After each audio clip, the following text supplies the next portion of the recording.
41 সালে যে রাজনৈতিক দলটি প্রতিষ্ঠিত হয়েছিল, যারা আমাদের বিরোধী দলে এখন আছেন, অনেক জাতীয় নির্বাচনে অংশ নিয়েছেন, এখনো পর্যন্ত জনগণ তাদেরকে ক্ষমতায় ভোটের মাধ্যমে আসীন করেননি।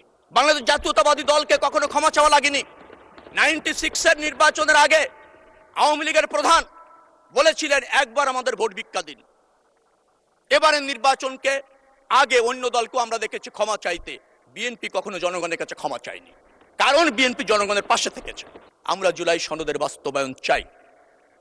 যে সনদের বাস্তবায়ন চাই সেটি হচ্ছে যেটা জাতি বা রাজনৈতিক দল সই করেছে, তার বাস্তবায়ন চাই। তার জন্য 71% মানুষ ভোট দিয়েছে জুলাই সনদ বাস্তবায়নের জন্য। সেটা বাস্তবায়ন হবে। এই আন্দোলন নিয়ে আমি একটি কথা বলতে চাই। 28 জুলাই যখন বিএনপির নেতাকর্মীদের ঢালাওভাবে গ্রেপ্তার করা হচ্ছিল, মাননীয় প্রধানমন্ত্রী যখন এই আন্দোলনকে কোঅর্ডিনেট করছিলেন, তিনি আমাকে ফোন করে বলেছেন, রবি, আপনাকে ঢাকা মহানগর দক্ষিণের প্রধান সমন্বয়কারী হিসেবে নেতৃত্ব দিতে হবে। আমি দায়িত্ব নিয়েছিলাম, নেতৃত্ব দিয়েছি, ঝুঁকি নিয়েছি। এই 17 বছর ফ্যাসিবাদী আন্দোলন সফল করবার জন্য 193টা মামলা খেয়েছি, 9 বার জেলে গিয়েছি, 97 দিন রিমান্ডে থেকেছি, 4টা মামলা সাজা হয়েছে, 3 দিন গুম থেকেছি। জাতির জন্য করেছি, প্রধানমন্ত্রীর নেতৃত্বে করেছি, বাংলাদেশের মানুষকে মুক্ত দেবার জন্য নেতৃত্ব করেছি। মাননীয় স্পিকার, আজকে বলা হয় 41 সালে যে রাজনৈতিক দলটি প্রতিষ্ঠিত হয়েছিল, যারা আমাদের বিরোধী দলে এখন আছেন, অনেক জাতীয় নির্বাচনে অংশ নিয়েছেন, এখনো পর্যন্ত জনগণ তাদেরকে ক্ষমতায় ভোটের মাধ্যমে আসীন করেননি। যন্ত্রণা তাদের থাকতে পারে, ব্যর্থতা তাদের থাকতে পারে, কিন্তু রাজনৈতিক স্বার্থে, জাতীয় স্বার্থে তাদেরকে রাজনীতি করতে হবে।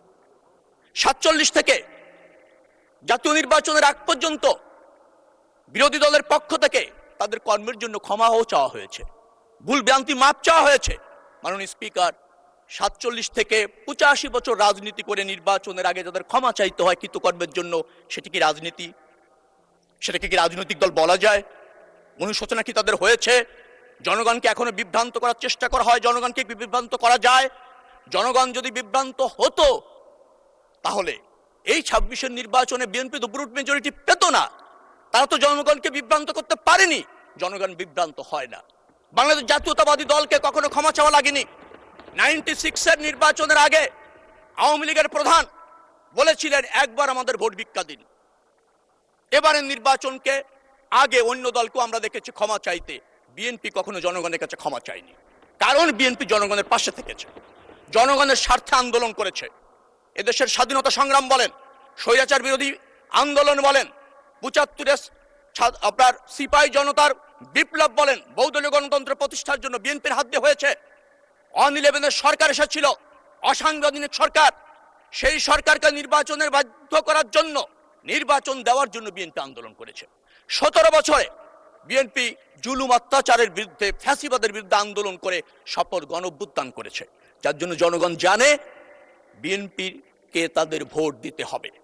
কারণ বিএনপি দ্বারাই এদেশের স্বাধীনতা, সার্বভৌমত্ব, এদেশের বহুদলীয় গণতন্ত্র, এদেশের গণমানুষের শাসন, জবাবদিহিমূলক সরকার, জবাবদিহিমূলক সংসদ প্রতিষ্ঠিত করা সম্ভব। অতীতে হয়েছে, এখন হচ্ছে, ভবিষ্যতে হবে।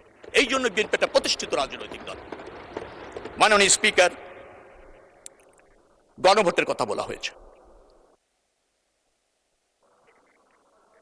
মাননীয় সদস্য, 10 মিনিট আপনি বলেছেন, অনেক টাইম, তারপর আপনি 2 মিনিটে শেষ করেন। ধন্যবাদ মাননীয় স্পিকার। গণভোটের কথা বলা হয়েছে, সত্য। গণভোট মানুষ, 71% মানুষ রায় দিয়েছে। কিসের জন্য? জুলাই সনদ বাস্তবায়ন করবার জন্য। জুলাই সনদ কি? যে জুলাই সনদ আমরা রাজনৈতিক সমঝোতার ভিত্তিতে সমস্ত রাজনৈতিক দল সই করেছি, একমত হয়েছে। কিছু সাংবিধানিক সংস্কার আছে, অন্যান্য সংস্কার আছে, এটা আমরা বাস্তবায়ন করতে বদ্ধপরিকর, অঙ্গীকারবদ্ধ। মাননীয় প্রধানমন্ত্রী তা বলেছেন, আমাদের দল সেটা ধারণ করে এবং বাস্তবায়ন করবার জন্য অঙ্গীকার করেছে। আমরা জুলাই সনদের বাস্তবায়ন চাই। যে সনদের বাস্তবায়ন চাই সেটি হচ্ছে যেটা জাতি বা রাজনৈতিক দল সই করেছে, তার বাস্তবায়ন চাই। তার জন্য 71% মানুষ ভোট দিয়েছে জুলাই সনদ বাস্তবায়নের জন্য।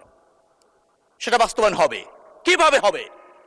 সেই জায়গায় 51% ভোট দিয়েছে মানুষ বিএনপিকে, যে বিএনপি যেভাবে চেয়েছে, যেভাবে সই করেছে, সেভাবে বাস্তবায়ন হবে। 20% মানুষের সাথে একমত হয়নি, 71 থেকে যদি 51 আপনি বাদ দেন, তো 20% গ্রহণযোগ্য হবে নাকি 51% মানুষের সমর্থন গ্রহণযোগ্য হবে? যে রাজনৈতিক দলটি এটা বোঝেন না, বুঝতে চান না, মানুষকে বিভ্রান্ত করতে চান। আমি বারবার বলছি, 41 থেকে জন্ম নিয়ে এই পর্যন্ত জনগণ আপনাদেরকে নির্বাচিত করেনি, কারণ নির্বাচনের আগে আপনারা মানুষকে বিভ্রান্ত করে, কৌশল পরিবর্তন করে এক এক নির্বাচনে এক একভাবে আবির্ভূত হন। এটা রাজনৈতিক দলের দায়িত্ব না। রাজনীতি শিখুন, রাজনীতি করুন, রাজনৈতিক প্রতিযোগিতা করুন, তাহলে দেশ অগ্রগতি হবে, গণতন্ত্র প্রতিষ্ঠিত হবে এবং আপনারা আমরা সবাই মিলে একটা রাজনৈতিক সৌহার্দ্যপূর্ণ পরিবেশ প্রতিষ্ঠিত করতে পারবো।